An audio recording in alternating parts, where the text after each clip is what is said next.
So hello everyone, I am Ankita. Welcome to plus finals. So जैसा कि हमने introductory video में डिस्कस किया था कि हम एक सोशल साइंस के ऊपर कोर्स लेके आ रहे हैं। सो आज उसकी पहली क्लास है।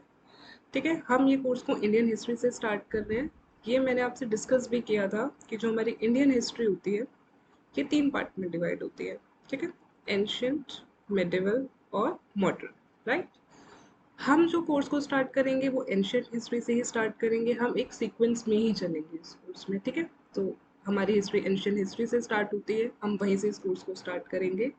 और आज हमारा पहला लेक्चर होगा which is on lithic age, जिसे हम स्टोन एज भी कहते हैं। ठीक है, तो चलते हैं अपने कोर्स की फर्स्ट क्लास की तरफ। क्लास को स्टार्ट करने से पहले मैं आपको कुछ बेसिक चीज़ें हिस्ट्री के बारे में बताना चाहती हूँ। अक्सर ऐसे क्वेश्चंस एग्जाम में आ जाते हैं, ये चीज़ें हमें पता होनी चाहिए। ठीक है, सबसे पहले ये है कि फर्स्ट हमारे रियल हिस्टोरियन कौन थे, जिन्हें फादर ऑफ हिस्ट्री भी कह देते हैं। फर्स्ट रियल हिस्टोरियन वो थे हमारे हेरोडोटस। ठीक है, ये क्वेश्चन एग्जाम में उठ के आ जाता है, इसलिए हमें पता होना चाहिए। उन्होंने एक बुक भी लिखी थी जिन्हें हम कहते हैं द हिस्ट्रीज।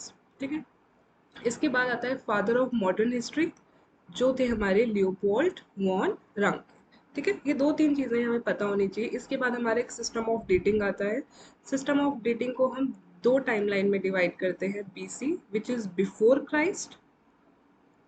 ठीक है, देन एक होता है हमारा AD which is anno Duminy.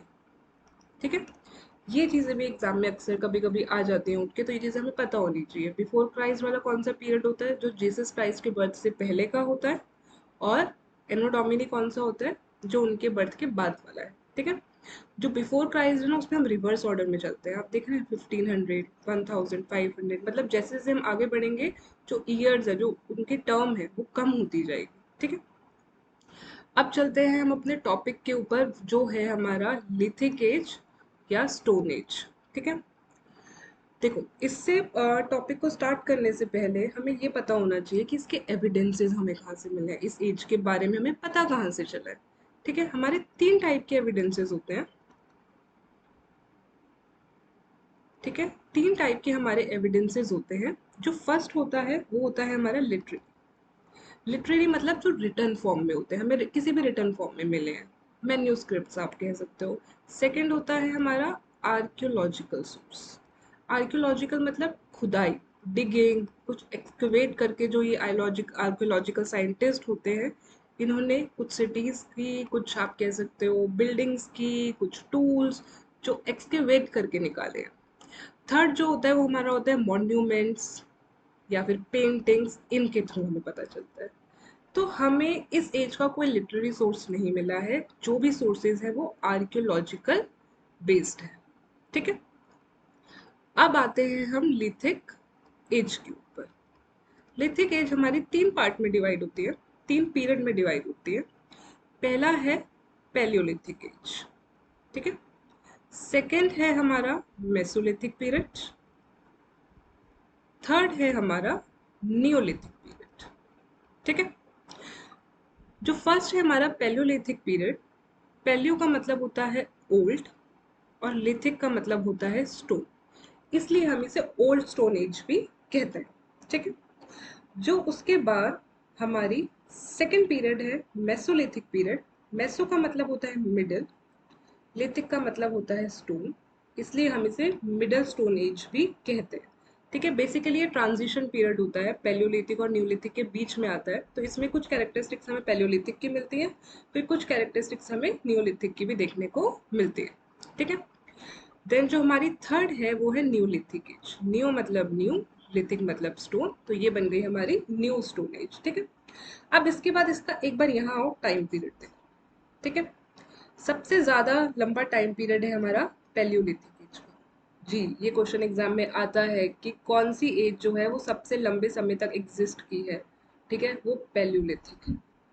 ये चीज तो अच्छे से अभी याद कर लो, कौन सी एज सबसे लंबे समय तक एग्जिस्ट की है, पैलियोलिथिक एज। ठीक है, अब आते हैं हम पैलियोलिथिक एज को थोड़ा डिटेल में पढ़ेंगे। ठीक है, अब इसे इस तरीके से समझो, सबसे पहली एज है, आप कह सकते हो ह्यूमन का जस्ट इवोल्यूशन ही हुआ। मतलब ह्यूमंस जो है अभी अभी धरती पर आए हैं, ठीक है। कुछ नहीं पता उनको, नहीं पता सेटलमेंट क्या होता है, उनको नहीं पता एग्रीकल्चर क्या होता है, उनको नहीं पता उनको खाना क्या है, उनको नहीं पता उनको कपड़े क्या पहनने हैं। They just don't know anything. सामने आए, उनको क्या दिखा?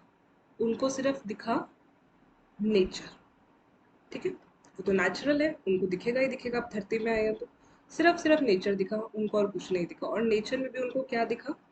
स्टोन, पत्थर। तो उन्होंने जो भी टूल्स बनाए, जो भी किया, वो किस पर किया? इस पत्थर पे किया। इसलिए हम इसे स्टोन एज कहते हैं। This is very very important, ठीक है। अब आते हैं इनके खाने पर। अब देखो भाई, ये लोग बहुत प्रिमिटिव थे। क्या थे? प्रिमिटिव। प्रिमिटिव का मतलब होता है कि वो अपनी जितनी भी उनकी नीड्स थी, जितनी भी उनकी रिक्वायरमेंट्स थी ना, उसके लिए वो नेचर पे डिपेंडेंट थे। मतलब वो सिर्फ जो नेचर गिवन थिंग्स होती थी, जो नेचर हमें दे रहा है, उसी को खाते थे। उनको कुछ प्रोड्यूस करना नहीं आता, उनको कोई क्रॉप कल्टीवेट करनी नहीं आती, कुछ नहीं आता। तो जो उनको नेचर से मिलता था वो चीज़ें खा लेते थे, ठीक है। अब आते हैं उनकी क्लोथिंग के ऊपर। उनको कपड़ों की भी कोई खास नॉलेज नहीं थी, बहुत ही मिनिमम क्लोथ्स वो पहनना प्रेफर करते थे। उनको नहीं पता था कि कपड़े क्यों ज़रूरी हैं, क्यों पहनने हैं, ठीक है। जब उनको रिक्वायरमेंट लगती भी थी रेनी सीजन में या फिर विंटर में, तो वो मैक्सिमम आप कह सकते हो जो ट्रीज की ये जो बड़ी बड़ी लीव्स होती थी या ट्री की जो बार्क होती है, उसके थ्रू अपने कपड़ों को बना लेते थे, ठीक है। अब वो रहते कहाँ थे? आप ये कह सकते हो उनका रहने का कोई ठिकाना नहीं था, ठीक है। घूमते रहते थे, इधर से उधर भटकते रहते थे अपनी फूड की सर्चिंग में, जहाँ उनको मिलता था। जब उनको लगता था कि उनको नीड है किसी शेल्टर की, तो केव्स में रुक सकते थे, रुकते थे, या फॉरेस्ट में रुकते थे, या कोई बहुत बड़ा ट्री है तो उसके नीचे वो उसको अपना शेल्टर बना लेते थे, ठीक है। अब क्या उनको खाना बनाना आता था? क्या वो फूड के प्रोड्यूसर थे? नो, प्रोड्यूसर वो नहीं थे। ये क्वेश्चन एग्जाम में आता है। This point is very very important. क्या वो फूड प्रोड्यूसर थे? नो, वो सिर्फ फूड के कंज्यूमर थे, ठीक है। वो सिर्फ फूड को कंज्यूम करना जानते थे, वो प्रोड्यूसर नहीं थे, ठीक है। फूड गैदर करते थे, जो भी उन्हें नेचर से मिलता था वो उसको खा लेते थे। उनको कोई नॉलेज नहीं थी कि खाना बनाना कैसे होता है, किसी क्रॉप को कैसे कल्टीवेट करते हैं, वीट को, बार्ले को, उनको कुछ नहीं आता था, ठीक है। अब उनको जब इतना ही नहीं पता था, उनको कुछ भी नहीं पता था, तो क्या उनको ये पता था कि जब डेथ हो जाती है किसी इंसान की, जो डेड पर्सन होता है, उसका फ्यूनरल के राइट्स क्या होते हैं, कैसे उसको डिस्पोज किया जाता है किसी डेड पर्सन को? नो, उन्हें ये नहीं पता था, ठीक है। वो क्या करते थे? खुले मैदान में डेड बॉडी को छोड़ देते थे। वाइल्ड एनिमल्स आते थे, बर्ड्स आती थी, उस डेड पर्सन को कंज्यूम कर लेते थे, ठीक है। एक सबसे इम्पॉर्टेंट पॉइंट इस एज में, टूल सॉरी, एक टूल कौन सा यूज होता था, कौन से स्टोन वो लोग यूज करते थे? वो करते थे क्वार्टजाइट। ये क्वेश्चन एग्जाम में आता है। This is very important point of this age कि क्वार्टजाइट कौन सी एज में यूज होता था? वो हमारा पैलियोलिथिक एज में यूज होता था, ठीक है। क्वार्टजाइट एक बहुत ही, आप कह सकते हो, बहुत हार्ड रॉक होती थी, बहुत बड़ी, ठीक है। अब उनको नहीं पता था इसको पॉलिश कैसे करते हैं, इसको और पिन पॉइंटेड कैसे बना सकते हैं, और फाइन फॉर्म में हम कैसे कन्वर्ट कर सकते हैं, वो सब उन्हें नहीं आता था। तो वो बहुत एक हार्ड रॉक होती थी, कुछ हाथ के जितने ही वो हमारे टूल्स बनाते थे, ठीक है। अब आगे जो हमारी पैलियोलिथिक एज है, इसको भी 3 एज में डिवाइड किया हुआ है, ठीक है। Lower palaeolithic age, middle, then upper, ठीक है। लोअर पैलियोलिथिक एज, जो पैलियोलिथिक एज का बहुत अर्ली वाला पार्ट था, अर्ली वाले पार्ट में वो क्वार्टजाइट ही यूज करते थे। क्वार्टजाइट को यूज करके ही वो अपने इम्प्लीमेंट्स बनाते थे। इम्प्लीमेंट्स मतलब टूल्स बनाते थे, वेपन्स बनाते थे। अब इतना सॉलिड रॉक को यूज करके बनाएंगे तो जाहिर सी बात है जो टूल्स बनेंगे वो बहुत रफ होंगे, बहुत हैवी बनेंगे, ठीक है। जो इस टाइम की सबसे अर्लीस्ट हमें साइट हमें मिली है, वो मिली है महाराष्ट्र में, बोरी में, ठीक है। लाइमस्टोन का भी वो यूज करते थे टू मेक टूल्स, ठीक है। बहुत ही इंपॉर्टेंट प्लेस है इसका, एक Bhimbetka, which is in Madhya Pradesh. ये भीम बेटका की केव्स हैं जो हमें लोअर पैलियोलिथिक एज में जिसके एविडेंसेस मिले, ठीक है। मतलब हमें जो एविडेंसेस मिले हमें लगता है कि वो लोअर पैलियोलिथिक एज के टाइम पर थी, ठीक है। इसके अंदर हमें रॉक पेंटिंग्स मिली है। रॉक पेंटिंग का मतलब कि पेंटिंग्स रॉक के ऊपर कुछ एनग्रेव करके पेंटिंग्स बनाई गई। ये बहुत इंपॉर्टेंट पॉइंट है कि भीमबेटका की केव्स कहाँ पे है। एक तो मध्य प्रदेश में है और उनमें हमें मिला क्या है, रॉक पेंटिंग्स मिली है। ठीक है, अब चलते हैं हम इसकी नेक्स्ट वाली एज पे, मिडल वाली एज पे। मिडल में क्या था, उन्होंने फ्लेक्स को यूज करना स्टार्ट किया। ठीक है, थोड़ा आप कह सकते हो बेटर एडवांस्ड फॉर्म में, आप कह सकते हो कि उन्होंने अब थोड़े से टूल्स उनके बेटर हुए इस एज में आके, उन्होंने फ्लेक का यूज करना स्टार्ट किया। मतलब अब जो उनके टूल्स हैं वो आप कह सकते हो थोड़े से स्मॉल हो गए, थोड़े लाइट हो गए, थोड़े और थिन हो गए। ठीक है, इसलिए इस एज को हम फ्लेक कल्चर कहते हैं। ये बहुत इंपॉर्टेंट पॉइंट है कि फ्लेक कल्चर कौन सी एज को कहा जाता है। पहले तो पैलियोलिथिक एज पीरियड में आता है, पैलियोलिथिक की भी कौन सी वाला, मिडल वाला। ठीक है, देन आता है हमारा अपर। ठीक है, अपर में फ्लेक के साथ साथ किसका यूज होने लग गया, ब्लेड का। किसका, ब्लेड का। ठीक है, फ्लेक को और ब्लेड इन दोनों को यूज करके कौन सा टूल बनाया गया, ब्यूरन। ब्यूरन आप कह सकते हो कि थोड़ा और थिन और एक एडवांस फॉर्म में हमारा टूल बनता है, थोड़ा स्मॉल, थोड़ा बेटर। ठीक है, अब यहाँ से आप देखो हमें क्या क्या मिला। जो लोअर पैलियोलिथिक थी वो क्वार्टजाइट का यूज करते थे, इंपॉर्टेंट पॉइंट है बहुत। देन जो मिडल थी वो फ्लेक का यूज करते थे, तभी उसे फ्लेक कल्चर कहा जाता था। और जो अपर आई वहाँ फ्लेक का तो यूज होता ही था, साथ साथ ब्लेड का भी यूज होता था। बहुत इंपॉर्टेंट पॉइंट है ये तीन। ठीक है, अब आगे चलते हैं। आगे हमारी जो नेक्स्ट पीरियड आता है मेसोलिथिक। जैसा कि मैंने आपको बताया, ये जो हमारा होता है ये ट्रांजिशन पीरियड होता है। ठीक है, ये हमारा ट्रांजिशन पीरियड है। कुछ कैरेक्टरिस्टिक्स आपकी ये पैलियोलिथिक की होल्ड करेगा और कुछ कैरेक्टरिस्टिक्स से किसकी होल्ड करेगा, न्यूलिथिक की होल्ड करेगा। यहाँ पे हमने एक तरीके से ट्रांजिट किया, कहाँ से कहाँ, पैलियोलिथिक से हम न्यूलिथिक में गए। ठीक है, यहाँ की जो ये वाली एज में जो लोग थे उनको हंटिंग आती थी, फिशिंग आती थी, फूड गैदर करते थे। कंज्यूम प्रोड्यूस अभी भी बहुत ज़्यादा उन्हें नहीं आया, बट वो, ठीक है, जो उनको मिलता था नेचर से अभी भी वो ज़्यादातर उसी पे डिपेंडेंट थे। एग्रीकल्चर स्टार्ट इस एज से ज़रूर हुआ लेकिन बहुत ज़्यादा डेवलप नहीं हुआ, हाँ स्टार्ट हो गया था। ठीक है, इसके बाद एक बहुत इंपॉर्टेंट पॉइंट, डोमेस्टिकेट करना उन्होंने स्टार्ट कर दिया था एनिमल्स को। क्या करना स्टार्ट कर दिया, डोमेस्टिकेट मतलब पालना स्टार्ट कर दिया था। और कौन सा एनिमल सबसे ज्यादा पाला गया है, डॉग। इसके एविडेंसेस हमें मिले हैं कि कौन से एनिमल को सबसे पहले डोमेस्टिकेट किया गया था, वो था डॉग। ये सबसे पहला एनिमल था टू बी डोमेस्टिकेटेड। ठीक है, इसके हमें एविडेंसेस मिले हैं कि एनिमल्स को डोमेस्टिकेट किया गया था। कहाँ से मिले हैं, जो मध्य प्रदेश में आदमगढ़ है वहां से मिले हैं, बागौड़ में राजस्थान में जो बागौड़ है हमें वहां से भी मिले। अब एक और इम्पोर्टेंट पॉइंट, हमने अभी पढ़ा कि जो पैलियोलिथिक थे उनको कोई सेटलमेंट नहीं आती थी, वो ड्वेलिंग करते थे, इधर से उधर जाते थे। बट यहाँ पे जो था वो सेमी परमानेंट सेटलमेंट स्टार्ट हो गई थी। सेमी परमानेंट सेटलमेंट मतलब कि केव्स बनने स्टार्ट हो गई थी, मतलब उन्होंने केव्स में रहना स्टार्ट कर दिया था। उनको ये नीड समझ में आ गई थी कि शेल्टर की नीड क्या होती है, हमें रहना है। ठीक है, प्लस ये जो एज थी, ये वाला जो एरा था, ये बिलीव करते थे life after death. Very important point, कि उनको पता था कि डेथ के बाद एक लाइफ है। तभी जब वो डेड पर्सन को बरी करते थे ना, दफनाते थे, तो उसके साथ साथ वो फूड आइटम्स भी रखते थे, कि उनको लगता था कि आगे वाली एज में उनको इसकी ज़रूरत पड़ेगी, तो वो रखते थे फूड आइटम्स। उसके अलावा कोई अदर आप कह सकते हो जो एसेंशियल आइटम्स है वो यहाँ पे रखी जाती थी। ठीक है, ये सब तो हुआ उनका बेसिक लाइफस्टाइल। अब आते हैं कि वो टूल क्या यूज करते थे, कौन सा स्टोन वो यूज करते थे टू मेक देयर टूल्स। वो करते थे माइक्रोलिथ्स। क्या करते थे, वो माइक्रोलिथ्स को यूज करते थे अपना स्टोन बनाने के लिए। ठीक है, अब आप कह सकते हो ये मिनिएचर फॉर्म। माइक्रोलिथ्स होता ही है ना, देखो लीथ मतलब हमारा स्टोन, माइक्रो मतलब मिनी। तो जो स्टोन्स पहले यूज होते थे क्वार्टजाइट वगैरह, अब उनका उन्होंने एक मिनिएचर फॉर्म निकाल लिया था। ठीक है, अब इन्हें ये भी पता था कि क्लोथ्स की नीड होती है, इन्होंने कपड़े पहनना भी आप कह सकते हो स्टार्ट कर दिया था। किसके बनते थे, एनिमल स्किन के बनते थे। ठीक है, इसके अपार्ट उन्हें रॉक आर्ट में भी इंटरेस्ट था। ठीक है, रॉक्स पे वो आर्ट करते थे, रॉक्स पे उन्होंने पेंटिंग्स बनाई।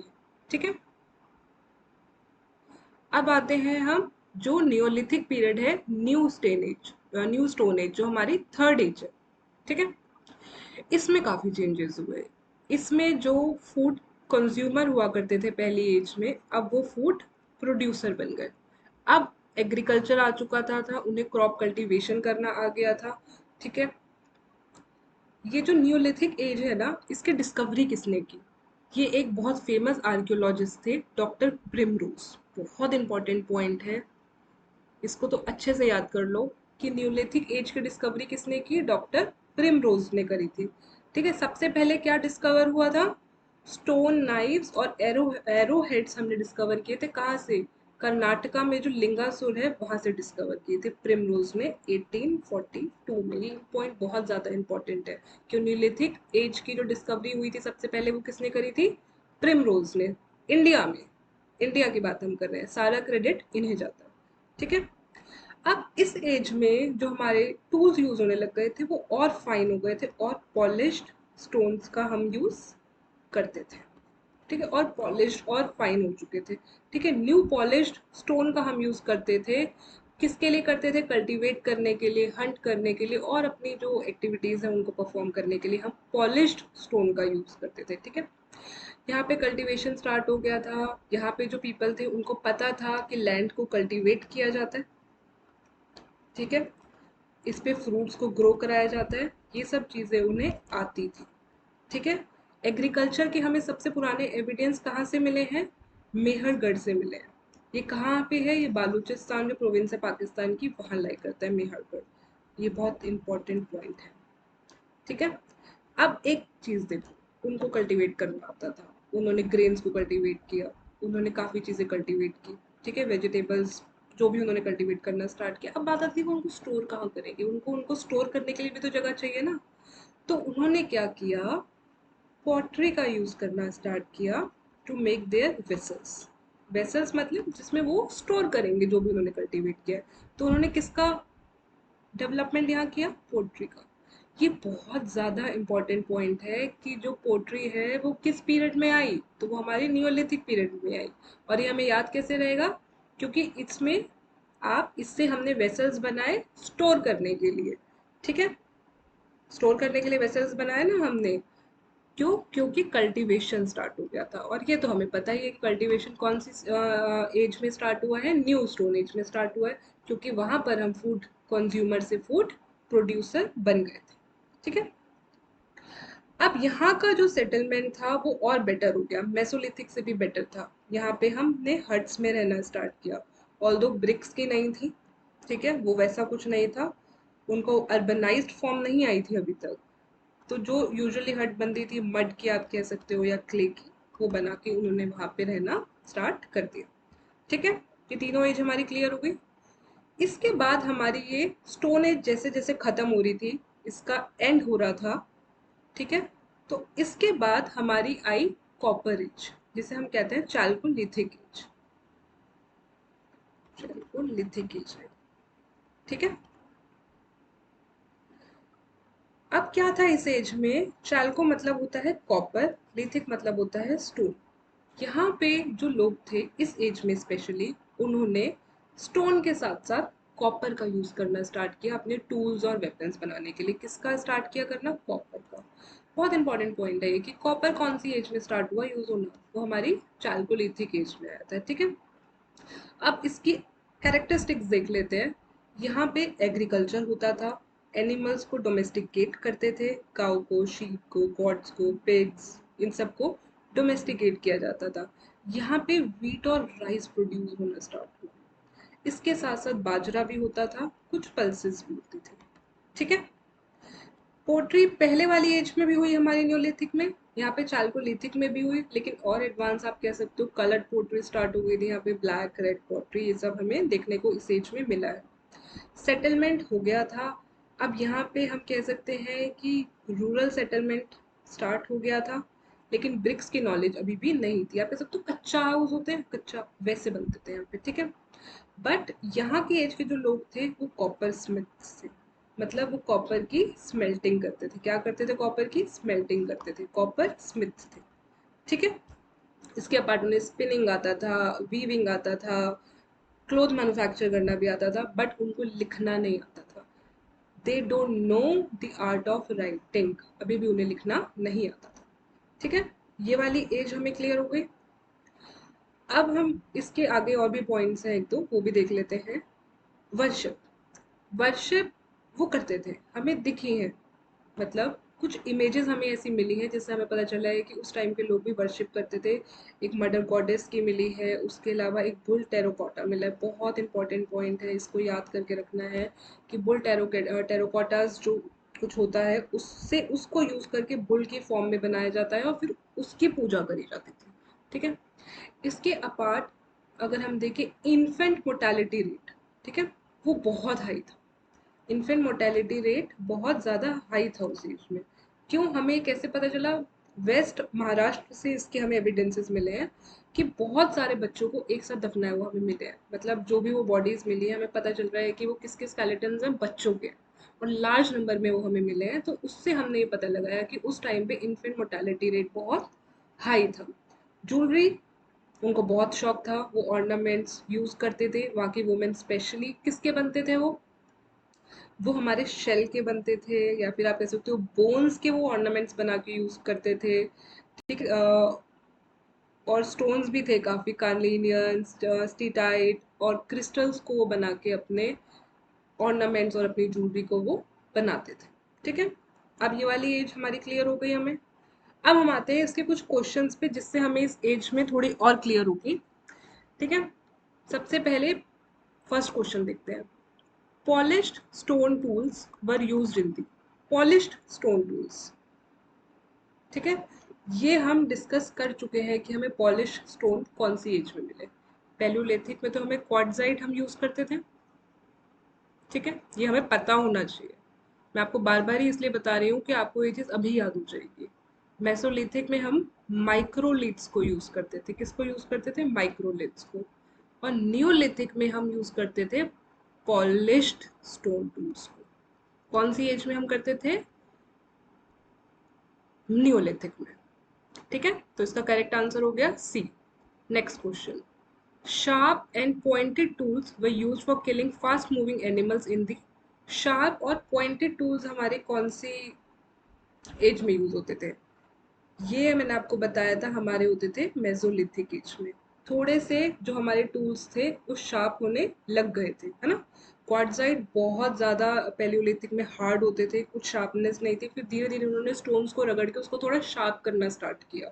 ठीक है, जब तक वो और फाइन हुए और पॉइंटेड हुए, तो वो मेसोलिथिक में होना स्टार्ट हो गया था। ठीक है, थर्ड क्वेश्चन देखते हैं। Domestication of animals and cultivation of plants started in the, ये हमने पढ़ लिया है कि जो एनिमल्स जो हैं वो डोमेस्टिकेट होने स्टार्ट हो गए थे मेसोलिथिक एज में। ऑल्दो बहुत ज़्यादा आपको लार्ज नंबर में वो हमें न्यूलिथिक में मिले, लेकिन मेसोलिथिक में भी वो स्टार्ट हो गए थे। ठीक है, अब आते हैं हमारे नेक्स्ट क्वेश्चन पे। व्हील, व्हील हमारे कौन सी एज की एक इम्पॉर्टेंट डिस्कवरी है? ये बहुत इंपॉर्टेंट पॉइंट है कि कौन सी एज में हमारा व्हील डिस्कवर हुआ। पैलियोलिथिक में तो नहीं हुआ होगा, चलो, या तो मेसोलिथिक में हुआ होगा या न्यूलिथिक में हुआ होगा। तो ये हमारा जो डिस्कवर होना स्टार्ट हुआ ये हमारा न्यूलिथिक में हमें मिला है। ये बहुत इंपॉर्टेंट क्वेश्चन है, इसे इंपॉर्टेंट मार्क कर लेना कि हमारा जो व्हील है वो हमारा कौन सी एज में हमें डिस्कवरी हुई है, उसकी न्यूलिथिक एज में हुई है। ठीक है, इससे क्या हुआ आप ये देख सकते हो कि मैन की लाइफ को ना और प्रोग्रेस कर दिया। ठीक है, उन व्हील्स को हम यूज कहाँ करते थे? हम उनको बुलेट कार्ट्स में यूज करते थे, हम उनको हॉर्स कार्ट में यूज करते थे, जिससे वो भारी सामान उठा पाए। बहुत उन्होंने मतलब ट्रांसपोर्टेशन को और बहुत फास्ट कर दिया और बहुत ईजी करने की कोशिश करी थी। ठीक है, next question. The tools of the dash are called microliths, ये हम पढ़ चुके हैं। ठीक है, पैलियोलिथिक में क्वार्ट्जाइट, मेसोलिथिक में microlith. Next question. The earliest cereals grown by mankind were, earliest, earliest हमारे थे वीट एंड बार्ली। कौन से थे? वीट और barley. Then next, who discovered the first rock paintings in 1867 and 68, किसने करी थी? ये हमारी करी थी आर्ची सॉरी आर्चीबॉल्ड कैरोलाइन ने करी थी। किसने डिस्कवर करी थी फर्स्ट रॉक पेंटिंग्स? आर्चीबॉल्ड कैरोलाइन। इसके अलावा एक बहुत इंपॉर्टेंट कि भीमबेटका, मैं आपको बता भी चुकी हूँ, मैं आपको दोबारा बता रही हूँ, भीमबेटका की जो केव्स हैं जो मध्य प्रदेश में हैं, यहाँ से भी हमें क्या मिला है, रॉक पेंटिंग्स मिली है। बहुत इंपॉर्टेंट पॉइंट। नेक्स्ट क्वेश्चन देखते हैं। Bhimbetka caves was discovered in, कौन से ईयर में डिस्कवर्ड हुई थी? ये हुई थी हमारी 1957 और 1958 में। ठीक है, कब हुई थी? 1957-58 में। अब ये क्वेश्चन आता है कि किसने डिस्कवर करी थी? वीएस वाकानकर। वीएस वाकानकर है, उन्होंने डिस्कवर करी थी भीमबेटका की केव्स। कहाँ पे? मध्य प्रदेश में। एक और बहुत इंपॉर्टेंट पॉइंट, इनको वर्ल्ड हेरिटेज साइट कब अनाउंस किया गया? यूनेस्को करता है। 2003 में उन्होंने भीमबेटका की केव्स को वर्ल्ड हेरिटेज साइट रिकॉग्नाइज किया। अभी रिसेंटली भी लास्ट मंथ हमारी इंडस वैली सिविलाइजेशन की एक सिटी है, एक साइट है, उसको भी यूनेस्को ने वर्ल्ड हेरिटेज साइट रिकॉग्नाइज किया है। कौन सी है वो? This is Dholavira. अभी हुआ है recently, I think last month ही हुआ है, जो कि गुजरात में प्रेजेंट है। यूनेस्को ने इसे वर्ल्ड हेरिटेज साइट रिकॉग्नाइज किया। नेक्स्ट क्वेश्चन देखते हैं। In which state of India the first palaeolithic site was discovered? कौन से स्टेट में हुई थी? मध्य प्रदेश में मिलती हैं, लेकिन नहीं, फर्स्ट नहीं है। फर्स्ट है हमारी कर्नाटका। किस में मिली थी हमें? कर्नाटका में। ठीक है, कब? 1852 में। किसने डिस्कवर किया था? ये मैं आपको पहले ही बता चुकी हूँ, डॉक्टर प्रिमरोज ने। ठीक है, क्या डिस्कवर किया था? Stone knives, arrowheads. ठीक है, कर्नाटका की एक रायचूर डिस्ट्रिक्ट है, वहां से हमें सबसे पहले एविडेंसेस मिले। ठीक है, next question. Which type of human were found in upper palaeolithic age? कौन से ह्यूमन हमें मिले? Homo sapien, homo erectus, homo habilis, homo sapiens idaltu. कौन से? This is homo habilis. जो आप ये कह सकते हो जो सबसे अर्ली थे ना, जो सबसे अर्ली आए हैं, उनको हम होमो हेबिलिस कहते थे। ठीक है, सबसे पहले उनको कोई खास नॉलेज नहीं थी, वो फर्स्ट मेकर थे स्टोन टूल्स के, उनको हम होमो हेबिलिस कहते हैं। Next question. We are living in which era? हम कौन से एरा में रहते हैं? मेसोजोइक में नहीं रहते, नियोलिथिक, पेलोजोइक नहीं, ये सब जा चुके हैं। हम जो रहते हैं, हम रहते हैं सीनोजोइक एरा। ठीक है, ये क्वेश्चन आ जाता है एग्जाम में, हमें पता होना चाहिए कि हम कौन से एरा में रहते हैं। This is Cenozoic era. ठीक है, सीनोजोइक एरा भी आगे 3 पार्ट्स में डिवाइड है, तो उसका सबसे रिसेंट पीरियड है, हम उसमें रहते हैं, जो है क्वार्टरमेरी। ठीक है, next question. What does traces of ash in Kurnool indicate? Kurnool में हमें ऐश के ट्रेसेस मिले हैं। देखो, ट्रेसेस ऑफ ऐश का मिलने का मतलब ही ये है कि हमें ये लग रहा है कि उस टाइम पे फायर का यूज़ होता था। जो उस टाइम के लोग थे वो क्या यूज़ करते थे? फायर यूज़ करते थे। तो इसका आंसर क्या हो जाएगा? फायर। ठीक है, कुरनूल है कहाँ पे? ये केव्स हमें कहाँ मिली हैं? ये है आंध्र प्रदेश। ये भी हमें पता होना चाहिए। ठीक है, क्या इंडिकेट करते हैं ट्रेसेस ऑफ एश की उस टाइम पे फायर का यूज होता था। ठीक है, next question. Hand axes, cleavers and choppers were characteristic stone tools of? कौन सी एज में हम ये वाले स्टोन टूल्स को यूज करते थे? लोअर में? नहीं। मिडल में या अपर में? आयरन। कौन सी एज में हम यूज करते थे? ठीक है, लोअर में हमने ये यूज करने स्टार्ट कर दिए थे। सी, स्टोन टूल्स तो हमने यूज करने पैलियोलिथिक के लोअर में ही स्टार्ट कर दिए थे ना। इट जस्ट वो थोड़े हार्ड फॉर्म में होते थे। ठीक है, थोड़े सॉलिड एकदम हार्ड फॉर्म में होते थे, बट हम यूज तो करने लग गए थे। तो ये कौन से वाली थी? Lower palaeolithic age. ठीक है, next. Chirand in Bihar is a, जो बिहार में एक चीरन करके साइट हमें मिली है, वो कौन सी एज, कौन सी एज में सिचुएटेड है, कौन सी एज से रिलेट करती है? तो वो है हमारी न्यूलिथिक साइट है। जो चीरन हमें बिहार से मिली है, कौन सी साइट है वो? न्यूलिथिक साइट है। ठीक है, ये बिहार की सारण डिस्ट्रिक्ट से मिली है, और ऐसा माना जाता है कि ये आप कह सकते हो फर्स्ट नोन साइट है हमारी न्यूलिथिक एज की। ठीक है, next question. Which Neolithic site shows evidence of dog burial along with human beings? ठीक है, कौन सी न्यूलिथिक है? देखो, पहला क्वेश्चन तो यही आ सकता है कि जो डॉग, ह्यूमन बींग्स के साथ डॉग्स को भी दफनाया गया।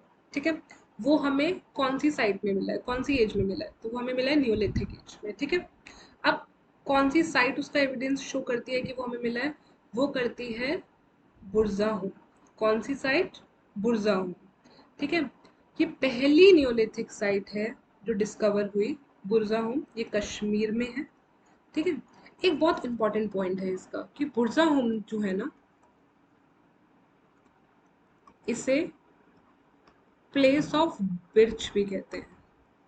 प्लेस ऑफ बिर्च, बिर्च क्या है? बिर्च एक टाइप का ट्री होता है, ठीक है।